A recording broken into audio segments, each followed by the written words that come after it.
Telangana CM Revanth Reddy వారానికి ఒకసారి ఢిల్లీ వెళ్లి అటెండెన్స్ వేయించుకుంటారని కేంద్ర మంత్రి కిషన్ రెడ్డి సెటైర్లు వేశారు. ఢిల్లీలో రాహుల్ గాంధీ చెప్పిన మాటలు విని మోదీపై సీఎం అనాలోచిత వ్యాఖ్యలు చేస్తున్నారని విమర్శించారు. దేశంలో వారానికి ఒకసారి ఢిల్లీకి వెళ్లారు. మన గౌరవ ముఖ్యమంత్రి గారు మాత్రం ప్రతి వారానికి ఒకసారి ఢిల్లీలో అటెండెన్స్ వేయించుకుంటాడు. అక్కడ అటెండెన్స్ చేసుకొని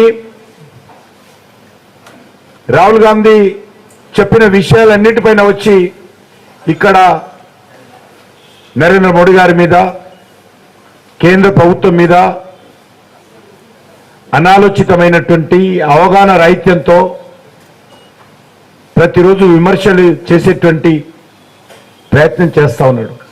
తెలంగాణ ప్రజలు రేవంత్ రెడ్డి మాటలు విని ఈరోజు ఇచ్చినటువంటి హామీలు మర్చిపోతారనుకుంటే పొరపాటు.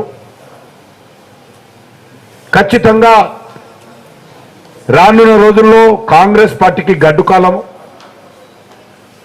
కాంగ్రెస్ పార్టీ ఎమ్మెల్యేలు